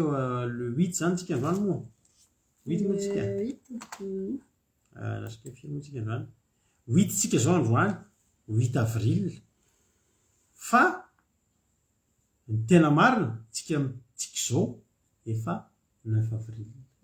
satria ny 8 avril efa nanomboka tamin'ny alina hatramin'ny ariva teo dia zao zany tsika zao raha ara-baiboly efa 9 avril zao tsika fa tsy hoe amin'ny 12 alina zay mahatonga efa sabaty tsika zao zay mahatonga antsika efa sabaty tsika zany mahatonga antsika hoe raha ny tena natao anatin'ny baiboly zoma ariva dia efa sabata ary ny tsosy teotra zany zoma ariva dia efa mitsara zany mahatonga antsika tsy miasa rehefa zoma ariva tsony alleloia nanomboka zoma ariva tsika efa tsy manao ninona tsony fa mitsara dia izay mihitsy le izy hoe tsy nandika lalàna mihitsy jesosy raha ninana ny pasika izy tao anatin'ny alakamisy alina satria efa ao anatin'ny pasika mihitsy nyzany andro zany tsy alarobia alina izy ninana pasika na alakamisy atoandro fa alakamisy alina zany hoe efa zoma ary izy maty zoma tamin'ny 12 taondro raha jerena aloha zany verset zany eo amin'ny Matthieu toko 7:20 dia ny 5:20 manao hoe hatramin'ny ora fahaenina ka hatramin'ny ora fahasivy dia maizina ny tany rehetra mitatao vovonana io ora fahaenina io zany hoe anatin'ny adiny telo zany maizina andro atoandro be nanahary a maizina ny andro dia tanteraka ilay tany amin'ny Exodus tanteraka satria ny pasika dia amin'ny ariva dia natao aingana maizina hitovy amin'ny andro ariva mba hahafahan'ny tenin'andriamanitra ho tanteraka ary araka nazavay mampilato hoe jesosy nihinana ny pasika ny lakamisy alina dia ny pasika nefany a ny zoma atoandro zany hoe andro anankiray ihany a izany fa ny lera no samy hafa ary havana malala raha misy tsy nisy mihitsy zany hoe nandika lalàna jesosy dia hoe ekony jesosy nareo ary tsy ny zavatra ny tenen'andriamanitra aza tsy nekeny akory tena nekeny ary tao anatin'ny pasika mihitsy izy a no ninana nanao pasika izy dia avy eo a maty izy tao anatin'ny andro anankiray ninana ny pasika izy dia visy pasika hoan'ny olona zay zany aloha ny tsara ny tsindritsika satria ny indray manko ny misy ny adihevitra momba n'izany fotsiny dia efa laza ny adihevitra tsisy an'izany fa zao fa tsy maintsy nitsidritsika izay zavatra izay hoe misy ny hariva misy maraina, izay ny andro anankiray a hariva ny andro tao anatin'ny 24 heures mihitsy izy a no maty, ary tao anatin'ny elalela tao anatin'ny andro mihitsy izy no maty. Dia rehefa ny maty a dia voalaza teo a avero kely izy na maizinina ny andro a, izany hoe amin'ny 12 atoandro fa may ohatr'indray le misy eclipse ireny zany tonga dia maizina be mihitsy ny andro mba haninona mba hatateraka an'ilay teny tany amin'ny exodus hoe amin'ny andro hariva no hinananareo a ny pasika. Zay zany a mino aho fa mazava tsisy kisendrasendra mihitsy ny an'Andriamanitra ilay avana malala. Amen. Nisy zavatra natao ihany koa sady niezaka mijery ihany sao dia misy adino satria izay point rehetrarehetra mba asika lazaina androany dia ho resahantsika daholo momba ny pasika io a. Nisy zavatra nataon'i Jesosy a ihany koa tamin'ny pasika. Ny nataon'i Jesosy a dia ny nanasa ny tongotry ny mpianatra izy tamin'ny fotoana io. Nanasa ny tongotry ny mpianatra ary ho anareo izay ho avy aty hifanasa tongotry tsika. Alleluia. Ho anareo izay en ligne zany dia sasany en ligne ny tongotrareo. Alleluia. Zavatra mbola tsy nataontsika mihitsy hatramin'izay fa efa nataonay foana moa zany zavatra zany fa ho ataontsika amin'ity indray mitoraka ity a dia miomantsika amin'ny koveta fa dia hifanasa tongotra isika satria izay nataon'i Jesosy zany dia ho ataontsika satria isika dia kristianina ary havana malala. Any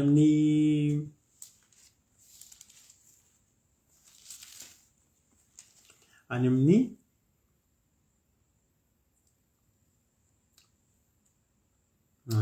Jaona 7:20 mampinona vakitsika. Jaona 7:20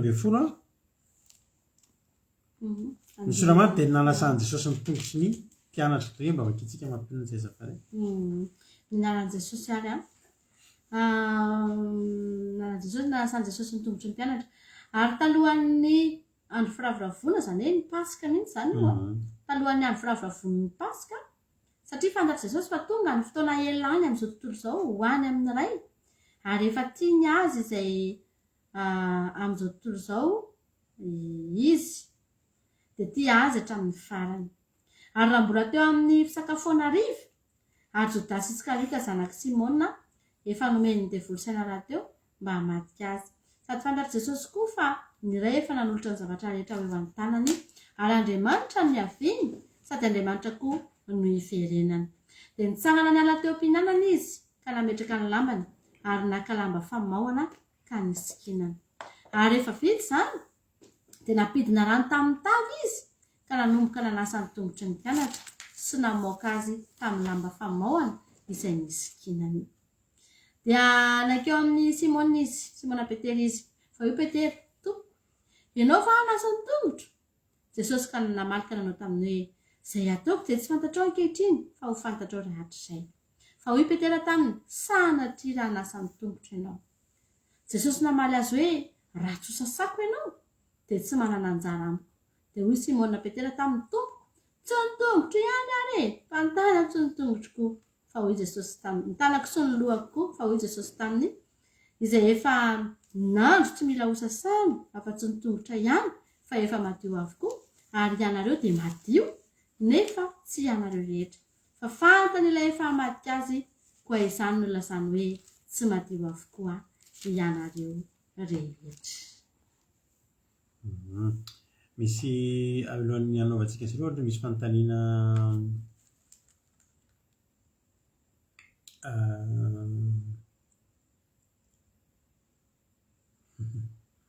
anao ilay olona maimbo tongotra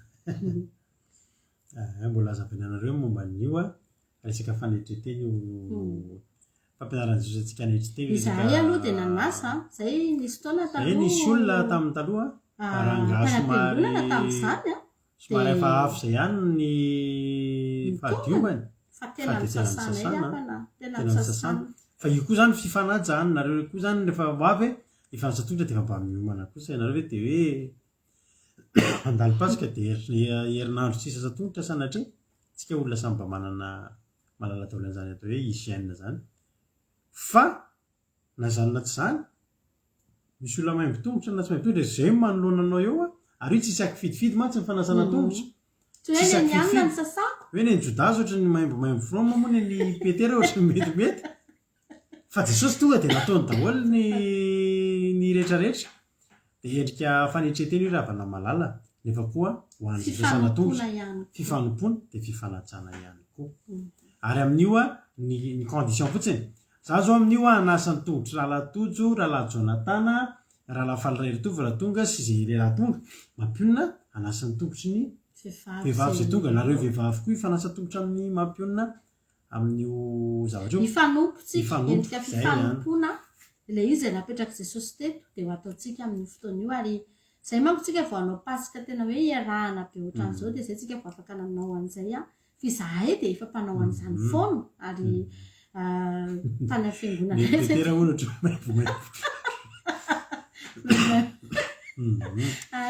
zany ry petera fantaniny izany nisy nantany tefa tsy mety voavariko mihitsy satria nisy nantany teo ny ora fahenina linangamba izy teo ny ora fahenina zany ny ao amin'ny baiboly a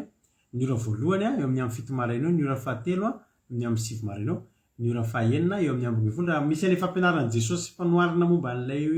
olona le ny asa dia tonga tara dia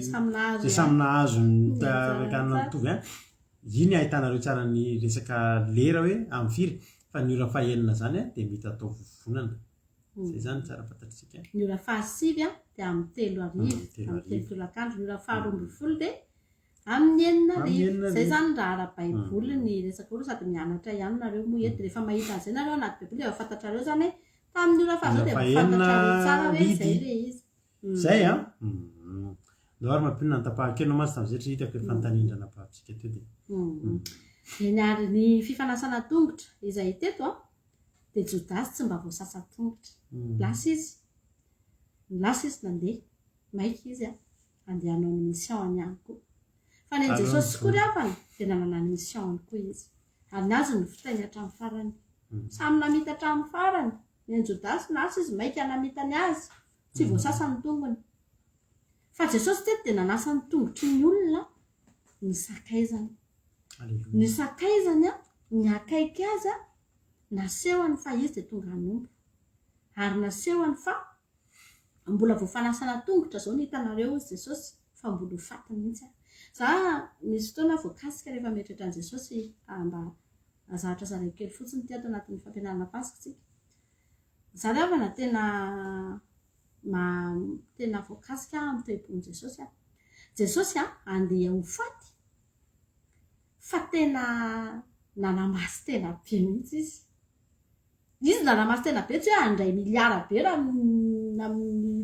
izy tsy mba ohatra tsika zao namasy tena be mihitsy tsika anao pasika satria tsika tena miandrandra fandresena be kosa tsika aorinan'io ary tena tsofina rano aminaran'i jesosy mihitsy nareo tena hoe tsy isy zany nareo taizana retina nareo mbola voafatotra nareo mbola ao anatina ampijalin'ny fahavalo reo andeo hitandrana pasika tsika fa fandresena aorinan'io pasika io fa ny jesosy tsy mba zany ny azy a hitandrana pasika izy hofaty hijaly fa zao tena namasininy ny tenany na dia andeha hofaty azany izy tena namasina ny tenany izy ho an'izy ho anavy ho anao tsy ho an'andriamanitra tsy nila nahafatesany jesosy fa isika nila nahafatesany jesosy ary na dia ny fahafatesana azany ny andry azy dia nanamasy tena izy ry havana malala ianao raha manamasy tena tsy fahafatesana miandry anao fa fiainana fahasambarana fanafahana fitahina fiainana mandrakizay voninahitran'andriamanitra sy ny sisa raha manamasy tena tsika fa ny jesosy nanamasy tena izy a fahafatesana ny nandrasany taorinan'izay nakasika fotsiny moa zay zavatra izay ary teto dia nesoron'andriamanitra taminy ihany koa izay tsy anazy nesorony jodasy za mitsodrana anareo rehetra nesoron'andriamanitra aminao ny fahavalonao zay tsy mahasoanao koa zay rehetra tsy mety aminao mety nisy fahavalonao tena mety nisy mpamadika anao mety nisy olona tena mikendry amadika anao mety misy zavatra tena fahavalo mihitsy mananotanina ny fiainanao dia hoe soron'andriamanitra ho lavitra anao ane izany fahavalonao zany ao anatin'ity pasika ity tsy avelan'andriamanitra anakaiky anao tsy avelan'andriamanitra amitaka anao satria jesosy dia tsy voafitaka tsy hoe sasan'i jesosy ny tongony fa lasa izy loha nandeha aveo jesosy nanasa ny tongotra izy 9 ifanasa tongotra tsika dia efa miomana zany tsika ao anatin'izay misy fiomanana daholo mantsy zany aza sina veriny iny tongotra fa hitanay sao dia voakika niary zay angamba ny tena tsara ho fantatra tao anatin'izay pasika zay. Ny pasika zany dia natao ho tandremany zanak'Andriamanitra ny jaintilisa tsy mivaky lohan'izany ary tsy olana tamin'Andriamanitra ihany koa fa ianao raha mahatsapa ianao fa zanak'Andriamanitra dia tokony mitandrina pasika ianao ary ny maha-kristianina anao dia mitandremanao pasika. Tsy kristianina tsika raha tsy mitandrina pasika, tsy tsy feno ny fepetra maha-kristianina tsika na dia en ligne eto aza tsika dia izay kosa dia manome toky anareo fa azo herintsika ao anatin'ny pasika io ary isa-taona ihany isa-taona etsika dia sady itsona vavimbelonareo ihany koa fa zay mahatonga mitandrina pasika mandraky tiany androany tadidinay ny pasika voalohany ny ainanay tao anatin'izany hoe fotoana voalohany hidina tao anatin'izao fifoazam-panahy zao ary itsona vavimbelona tsika mamponina dia ny andro pasika andeha hamonjy pasika tsika no tena hoe nisy zavatra ngeza be nataon'Andriamanitra mipoaka voalohany teo amin'ny fiainantsika. Dia tamin'izany eritreretinareo fa tena vao nanomboka niditra ny vavaka volana mars ohatr'izao pasika moa tamin'izany tany arindrina tany fa tanaty fahantrana lalina na fre andehanana bus andeha vavaka ary mila tsy izy fa tery tao am-ponay nitandrina ny pasika ry havana malala voninahitro n'Andriamanitra fa ny alim-bavaky ny pasika ny atoandron'iny zay fa mba nomen'Andriamanitra fiarakodiana finaritra tena fandresena ho anay zany mety eritreretina hoe zay fiarakodia ve fa tamin'izany zay tsy nanana tsony taxi be ny eka andehanana dia hamonjy alim-bavaky ny pasika dia miany taxi be le misy amin'ny telo maraina iny vao ody fandroskafan'Andriamanitra ny eloha andro ray melohan'ny pasika ny ranomasina mena zay koa miteny anareo androany ataovy ao am-ponareo ny fitandremana ny pasika fa tsisy na dia ray aminareo ireo ary ho tafajanony eny ampitany ranomasina mena fa samy epita ranomasina mena isika rehetrarehetra epita ranomasina mena ho eto tsy adinao tsarovy zay adinao fa ho atsy-mbadika Andriamanitra anao mbadiky ny pasika ary raha tena tandremanao ny pasika aoka esoriny masirasira elo ny tena Andriamanitra aoka ho vongana ray ianareo halleloia isika rehetrarehetra samy anamasy tena manamasina ny tenanareo fa ho hitanareo ny zavatra ataon'Andriamanitra ao ambadika io pasika izay ho tandremantsika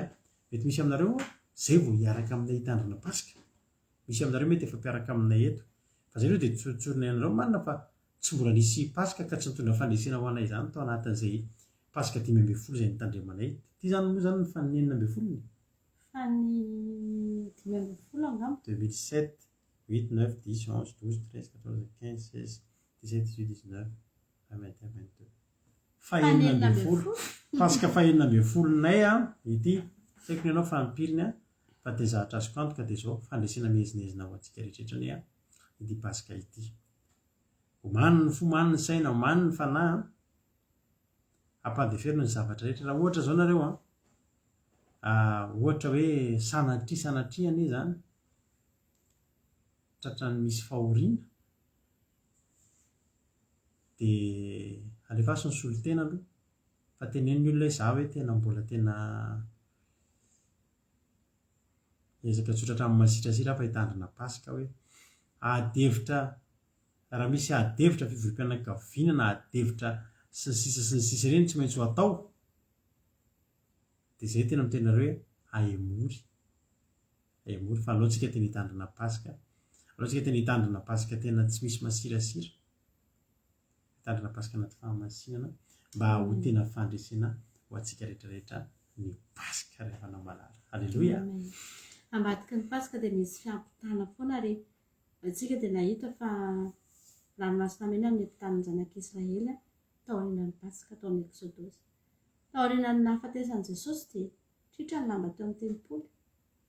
vita fihavanana tamin'Andriamanitra ny olona afaka nanatona n'Andriamanitra ny olona tsy nisy tsony melanelana ary zary afana vao nanomboka mihitsy ty taona 2022 ty dia zao foana zavatra nyteneniko hoe Jesosy ny pasika anay amin'ity so dia mbe pasika empitanay any an-danitra alleloia iza moa ry havana ny mahalala inona moa tsy efa zava-misy inona tsony moa zany zao no mbola hitenenantsika hoe mbola tsy ho avy Jesosy ary inona ny tsy hitenenantsika hoe tena efa tombotra dia tombotra izany fiavian'i Jesosy zany raha zao zava-misy rehetrarehetra izay iainantsika zao anao mitrany fiampitana io misy fiainana vaovao iampitana foana aorianan'ny pasika ary ny fahagagana dia ho hitanao ny fandresena dia ho hitanao fa indrindrindrindra so mba ity ny pasika empitantsika any an-danitra rehefa ka ity ny pasika ho tandremantsika farany hiampitantsika nyity ranomasina ty zao tontolo zao ty andehanantsika hiala eto fa Jesosy taorianan'ny pasika dia ny pasika no ny ampitany teo ankavanan'Andriamanitra ry havana malala ary mandraky ty ny androany dia tompo ny tompo sy mpanjaka ny mpanjaka izy ny epita izy ary tonga eo izy mpandresy mandrakizay izy isika ihany koa dia hitandrina ny pasika ary tsy afaka ny tsy ino tsika fa tia ny pasika farany ary aleo lavitra mieritreritra hoe ity ny pasika farany raha mbola isy amin'ny heritaona arahabasoa arahabatsara eo nety foana tsika mianakavy fa za kosa nefa miteny fa raha ity ny pasika farany ka empitantsika any an-danitra anarahantsika ny dian'i Jesosy ka eo ankavanan'Andriamanitra koa isika dia andao tandremana satria sady tombotsoa ara-nofo ny pasika no tombotsoa ara-panahy tena ngezabe ihany koa mino fa voapita daholo angamba ny hafatra izay tokony ampitaina tato anatin'ity pasika ity androany marana azy ary raha dia alleluia edy mampiona amarana azy ary tsika ny hafatra aminareo dia zao hoe tena isy fanavatsavana tena hanavatsava isika tany maina halleloia tahaka ny tao amin'ny andron'ny testamenta taloha taorian'ny mandalovan'Andriamanitra tena tsy maintsy handalo amin'ny tokantranonao Andriamanitra tsy maintsy satria mipasika dia fandalovana ary tsisy afaka hiala amin'izany fa dia tsy maintsy handalo amin'ny tokantrano rehetrarehetra na tokantranona frantsay na gasy na sinoa tsy fantatro amerikanina tsy maintsy handalo izy satria izay ny fandalovana fa ny fanontaniana petraka dia zao isika efa nafantatra ankehitriny fa mila lay raha alleloia mila lay raha ankatao ny rahan'i Jesosy dia afafazo amin'ny varavaran'ny fonao sy ny tolam-baravarana sy ny tatao-baravarany fonao dia manana finoana fa ity pasika ity tsy hitsarananao fa hitsarana ny Andriamanitra ny fahavalonao fa ity pasika ity kosa pasika ampitananao ampitanantsika rehetrarehetra makany amin'ny fandresena tena amin'ny anaran'i Jesosy izay rehetra hitandrina pasika izy amin'ity tsy mbadika ny fiainany anaran'i Jesosy izay rehetra hitandrina pasika izy amin'ity ny fahavalo Egiptiana hitany omaly dia tsy ho hitany tsony nareo taizanaretana ianareo bokany trosa ianareo manana ny fahavalo ngeza be misy aminareo fahavalonareo tsy lavitra hoe akaikinareo ihany ary tena tahaka ny liona mierina tsy ho faty akory le fahavalo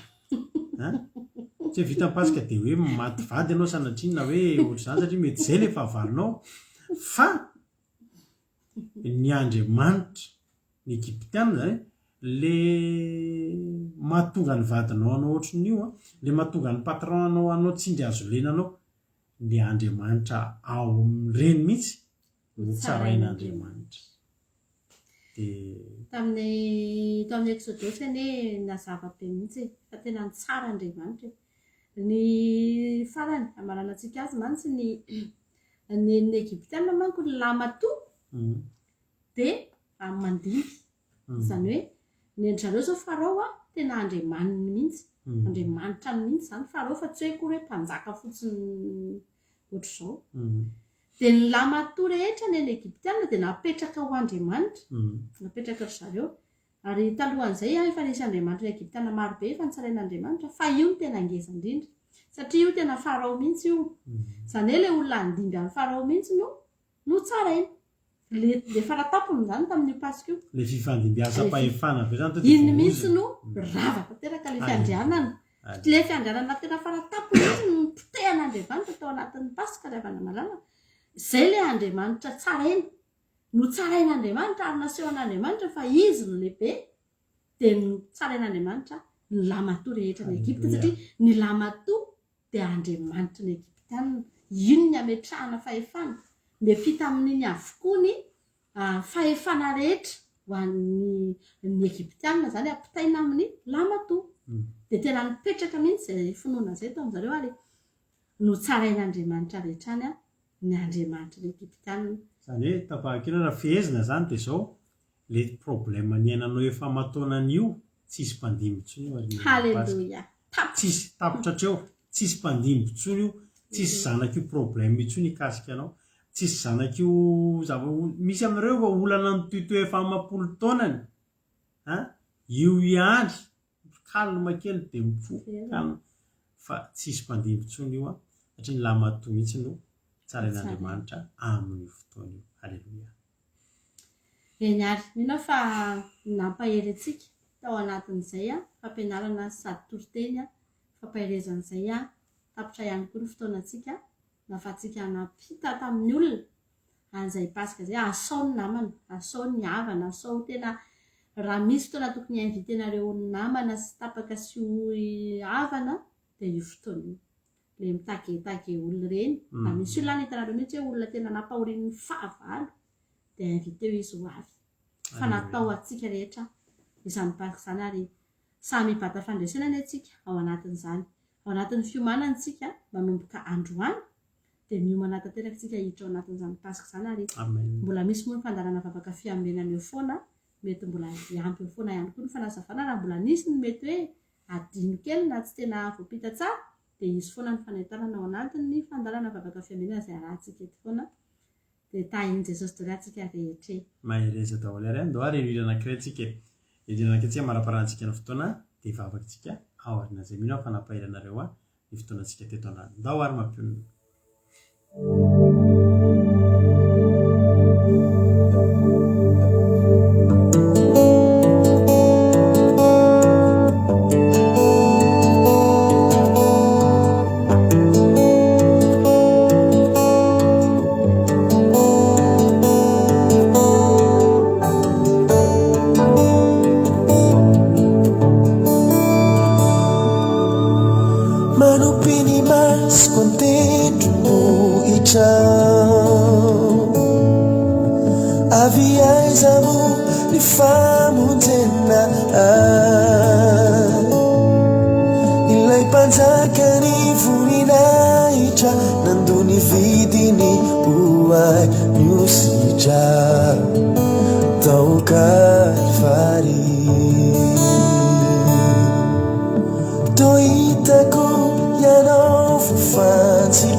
Nirano lanzakan famelana elu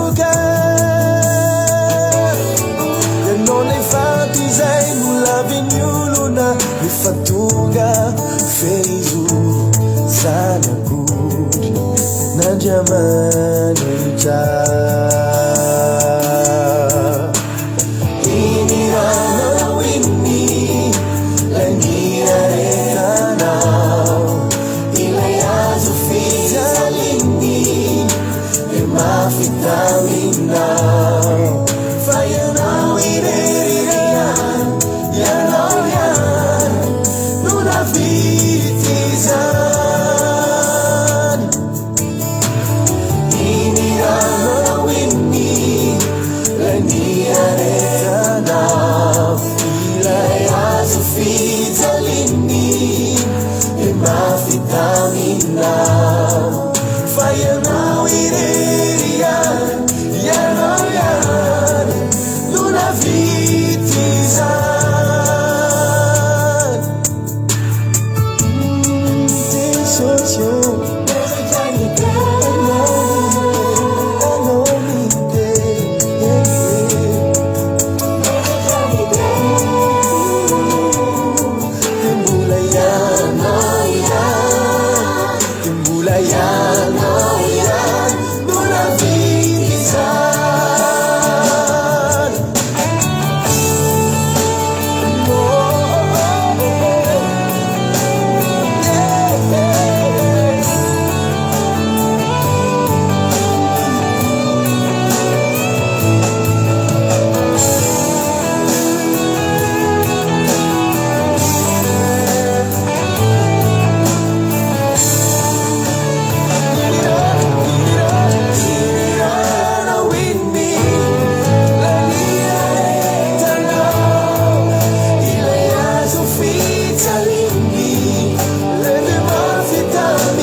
Havana malala ivavatsika ho an'izany tenin'Andriamanitra zany ary raha mba anisan'ny olona voakasika ianao androany dia ataontsika n'olo tena miteny amin'i Jesosy hoe Jesosy manomboka androany dia hiomana ako hitselan'ny Pasika satria fantatro fa zany no antoko ny maha-kristianina zany no antony fahavelomako ary antoko no avitsika mandrakizay io Pasika io raha tsy nisy ny Pasika dia tsy nanateraferana mandrakizay zasy ianao raha tsy nisy ny Pasika dia tsy afaka akorytsika na dia nifandray tamin'Andriamanitra azy na dia nivavaka tamin'Andriamanitra azy raha tsy nisy ny Pasika ry havana malala dia na dia ny fanantenantsika reto ara dia foana tsy mba afaka nanana fanantenanany amin'ny ho avy zany tsika ary tsy mba afaka akory na dia namaky baiboly azy na dia na niandrana teny fikasana azy tsy afaka nataontsika izany raha tsy nisy ny Pasika ry havana fa misaoran'Andriamanitra ianao fa mato anao Jesosy afaka nananao fiainana afaka hiandrandranao afaka hiandolianao sy hivafahanao afaka hiantsonao ny anaran'i Jehovah Andriamanitra mba horainao ihany koa noho ny amin'i Jesosy daholo zany rehetra hivavaka tsika amin'izao fotoana izao misaotra anao zay Jesosy malalo ny amin'ny fitiavanao fa tena fitiavana tokoa Andriamanitra fitiavana tsy nisy nanana tsisy nanolotra taminay ny fitiavana nomenao anay nandritra ny Pasika io Jesosy misaotra anao fa tonga indray ny fotoana mamy izay atsiarovanay azany Pasika zany ary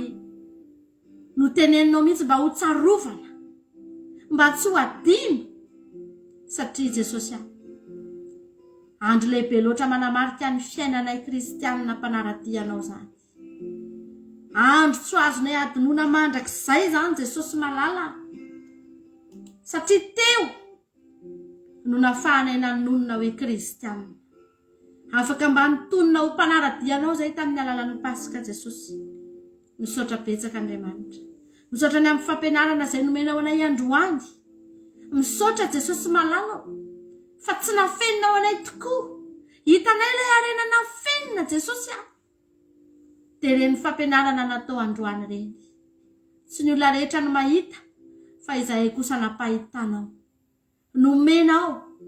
ary tena nomenao anay amin'ny fifaliana mihitsy Andriamanitra nampafantarinao anay ny arenana fenina satria tianay ianao ankehitriny Jesosy malala betsaka amin'ireo olona reto ny samba ny voambanao an'izany pasika iarahana aminay izany pasika ara-baiboly Jesosy afantatra fa efa manomana ihany koa ianao fandresena ho an'ny tsirairay avy tsy mba avelanao ho fatiantoka izany alim-bavaka ao ataonay izany Jesosy fa alim-bavaka tena hibatanay fandresena mihezinezina alim-bavaka ampitsimbadika ny fiainanay tsirairay avy handripahana ny fahavalo rehetra izay mety mbola nampahory anay tao aoriana zao pasika izao taio ny tsirairay avy mba afaka ankalaza n'izany ankalalahana ny sakatsakana rehetra kosa dia potehana sady amin'ny anaranao Jesosy tsy manakely tsy manam-pahefana eo amin'ny fiainan'ireo reto ny sakana rehetra na amin'ny lafininina na amin'ny lafininina mety atonga ny olona tsy hitandrina n'izany pasika izany satria dia faharesena ho an'ny devoly io ary tena fitsarana ny devoly io androany izay dia mandidy ny devoly satana sy ny firongony tsy afaka anao na inona na inona tsy afahan'ireo olona reto hitandrina ny pasika manao reriany dera ny aja ny saotra sy ny voninahitra apetraka aminao ny fotoana rehetra ao anatin'izany pasika izany ny fahatongavan'ny olona izay ho aty atokantrano Jesosy io apetraka aminao avokoa ny lalana rehetra ny olona izay anaraka en ligne any amin'ny toerana maro samihafa Jehovah Andriamanitra manomboka any amin'ny connexion any amin'ny fitaovana ny telefônina sy ny zavatra rehetra ahafahana manaraka an'izany fotoan'izany apetraka sahady eo ampelantananao ianao no malala ianao Jesosy no hikarakara sahady ianao amatsy raha misy famatsiana ilain'ny olona ao anatin'izany pasika izany Jehovah Andriamanitra dia hojerenao manokana izay tsirairay avy betsaka ny zavatra tiako lazaina Jesosy fa kely ny fisainako ianao kosa nefa mahalala mihoatra lavitra apetrako feno sy tanteraka eo ampelantananao ny fiainanay tsirairay avy misaotra indrindra Jehovah Andriamanitra voninahitra ny eo anao rery any haleloia amen.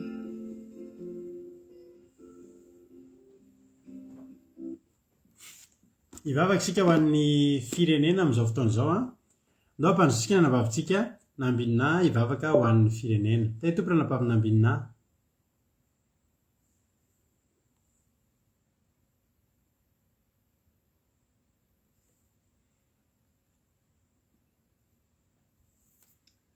tainy Jesosy pastera dia tainy Jesosy tsika menakavy dia mbola hiary ivavaka tsika amin'izao fotoana izao hisaotra an'Andriamanitra mbola velom-pisaorana anao indray izay Andriamanitra satria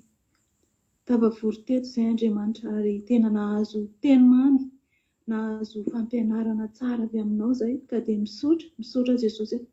misaotra anao nampitondra an'izany teny izany misaotra anao nampitondra an'izany fampianarana izany ho anay Andriamanitra fa tena hoe fantatray ary nazava tsara taminay ny fampianarana izay nampitondrainao an'ny mpanomponao androany dia tena hoe mankalaza tena hoe idera ary manome voninahitra satria vitsy tokoa Andriamanitra ny tena mahalala an'izany fahamarinana izany ary izay anisan'ny navahanao ka nampafantarinao an'izany androany Andriamanitra dia tena misaotra anao izay satria tena zavatra lehibe tena hoe arena lehibe aminay tsirairay avy Andriamanitra ny fahalalana an'izany tsy ny vola sy ny arena ihany Andriamanitra ny tena hoe afaka hiadana fa ny fahamarinana ohatr'izany Andriamanitra dia tena fiadana fahasambalana fiainana ho anay tsirairay izay zanakao miankina aminao ka dia tena misaotra rerato misaotra eratsaina Andriamanitra fa tena hoe mamy ary tena mankalaza anao amin'ny fonay izay Andriamanitra dia avy Andriamanitra fa fameloka sy ny fahotanay nandritra nyity taona vaovao ty Andriamanitra aoka tena ho madio eo anatrehanao izay tena ho hafakelyko ho vita fihavanana aminao izay tsirairay Andriamanitra satria mila fahadiova-po mila fahamasinana Andriamanitra no mitandrina izany paka izany ary tena hoe fahatsiarovana sy nahafatesanao izany Jesosy ny amin'ny fitiavanao anay ary fiomanana ihany koa ny amin'ny fiverenanao Andriamanitra ka tena ho tafahomana izahay adio fo izahay tena hoe ho hafakelyko ho vita fihavanana tanteraka aminao izay tsirairay avy reto Andriamanitra ninona mety fahotanay izay tena mety hoe mangatrangatraka mena toy ny jaky Andriamanitra dia tena mangataka aminao mihitsy izay dio izay tsirairay avy Andriamanitra aoka ny fahotanay tena hoe ho voadio eo anatrehanao ho madio toy ny oram-panara tena angatsangatsaka satria ny teninao dia milaza fa raha ny zanaka manapaka dia ho afaka tokoa ianareo. Dia tena mino an'izany izay Jesosy mino izay fa tena ho afahanao izay tsirairay avy. Ny alohan'izany hiavian'ny mpaka izany Jesosy dia tena hoe horava ny Amalekita sy ny Egiptiana eo amin'ny fiainanay, izay rehetra tsy araka ny sitraponao, izay rehetrarehetra nampiavonavina amin'ny fonay Jesosy dia tena hoentinay atolotra eo anatrehanao izany Andriamanitra. Dia tena hoe misaotra satria tena namenao an'izany fampianarana izany izay Andriamanitra mba entinay miomana, entinay manadio, entinay manavao ny fiainanay rehetrarehetra. Dia tena misaotra Jesosy, misaotra tena hoe misaotra, tsy hoe fisaorana ahoana nomenay anao fa tena hoe izany voatony vavanay hoe misaotra. Dia tena misaotra izay Andriamanitra ary tianay koa Andriamanitra izany fanafahana izany Andriamanitra, toy ny nanafahanao amin'ny zanak'Israely tany Egipta dia tianay koa izany Andriamanitra mba hoentinao ao amin'ny firenenay Andriamanitra, satria mila fanafahana ihany koa izany firenena izany satria voafatotry ny Egiptiana tanteraka, voafatotry ny ireo karazana faharatsiana sy fahotana maro. Dia tena tianay Andriamanitra tsy hoe ho aminay zanakao irery, ho aminay izay matoky ianao, fa aoka tena mba hoe azo pitiny amin'izany ny firenenay Andriamanitra, pitiny fotsiny ny angatahanay Andriamanitra. Dia toy ilay amboa-kely izay teo amin'ny latabatra ao mba ninana ny pitipitony sombi-tsakafonao Andriamanitra. Dia toy izany koa Andriamanitra hoe aoka mba hipitika ho an'ny firenenay Andriamanitra izany fahasoavana lehibe izany, izany famindrapo, izany fanavotana lehibe izany. Fa izany no andrasana amin'ny firenenay Andriamanitra. Dia ianao hanavotra, ianao hanafaka, ianao hijery an'izany firenena izany. Tena hoe apetrakay Andriamanitra, apetrakay, tsy misy afa-tsy ianao no afaka manavotra an'izany firenena izany Andriamanitra. Tsy misy afa-tsy ianao no afaka hanova ny vahoaka, tsy misy afa-tsy ianao no afaka hikasika an'ireo Andriamanitra. Fa tena midongy izay Jesosy, tena midongy manoloana ny seza fiandriananao izay, tsy mandeha midongy any amin'ny Andriamanitra sary vongana izay vonjena izay, fa ianao ilay mpamonjy anay, ianao ny hidongizanay, ianao ny tarainanay, ianao ny antanay. Tsy diso izay Andriamanitra raha mba mianta sy mitaraina aminao ho an'ny firenenay, satria maminay ny firenena io ary io ny firenena nomenao anay Andriamanitra, io nomenao anay. Fa ty firenena izay hitoeranay ity dia noentinao aty izay mba ho fitahiana ho an'izany firenena izany, mba ho fitahiana ho an'ny manodidina. Fa raha tsy noentinao taty izay Andriamanitra dia tsy nisokatra amin'ny masom-pananay fa mbola nikatona ihany. Ary izany Andriamanitra mahafitahiana anay satria mandoa alika midododo isan'andro eo anatrehanao izahay, mangataka ho an'izany firenena izany. Fa raha tany amin'ny tandrazanay izay Andriamanitra dia tsy nalala an'izany, ary mety efa tsy hainy ihany izany fiainana izany. Fa noentinao aty izay mba ho an'ny firenenay, noentinao aty izay mba ho an'ny malagasy mitovy aminay Andriamanitra. Ka tena hoe mangataka izay Andriamanitra, tena mangataka hanindra fonao izay, ary fantatray fa ianao afaka mamindra fo, fantatray fa ianao afaka mihaino Jehovah Ray Malalo, tena fantatray izany. Ary fantatray fa ianao afaka manova zavatra ao anatin'ny raim-pilaso, afaka manamboatra lalàna any an'efitra ianao Andriamanitra. Dia toy izany Andriamanitra no hanamboaranao indray, hanangananao indray an'izany firenena izany Andriamanitra, izay matoky anao. Ary izay Andriamanitra tsy diso fanantenana izay tsy manaritoky, fa manana anao izay Andriamanitra mahery, manana anao izay mpiady ho anay ary hiady ho an'izany firenena izany. Koa raha misy mahaso lavaka ny vavako Jesosy izay voatonoko teto androany, dia hifonako aminao izany ary angatahako famelana avy aminao Andriamanitra. Jereo amin'indra fonao ny firenenay Jehovah Ray Malala tsy toa, jereo amin'indra fonao ny vahoaka malagasy tsirairay avy Andriamanitra. Misy mangetahetanao fa mbola tsy mahalala anao, fa takona Andriamanitra. Ankehitriny dia aoka hiposaka ao amin'izy ireo ny fahazavanao sy ny masoandronao Jesosy, izay efa naposaka ao taminay. Dia mba hamposahy amin'izy ireo fa mila an'izany koa izy ireo tsirairay avy Andriamanitra. Dia misaotra tamin'izao ora sy fotoana izao izay nomenao anay, nafahanay nideranao, nafahanay nahazo fampianarana avy aminao, ary ny fanahy masinao izay tena hoe nampianatra anay teto. Dia tena hoe misaotra, voninahitra dia ho anao Andriamanitra midena ary mankalaza anao izay tsirairay avy. Aleloia, misandrata Jesosy malalo, misandrata. Amen. Misaotra indrindra Tompo malalo. Amen.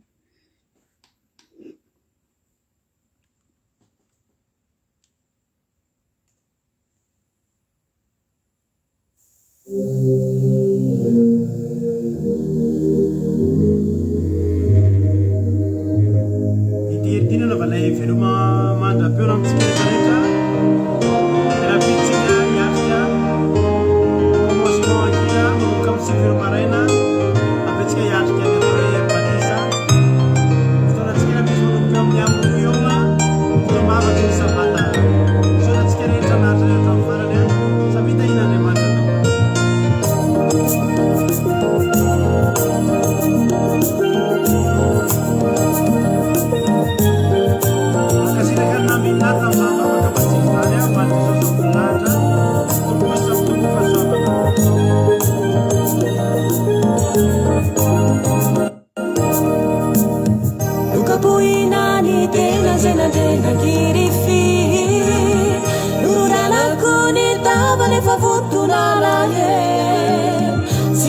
anteya maina kindrofany voarame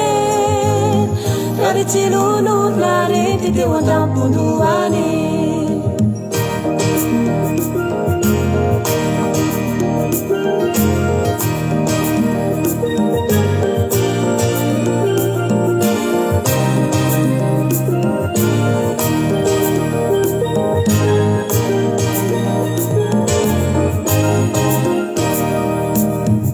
Fantianani tanan tsy mba afaka namay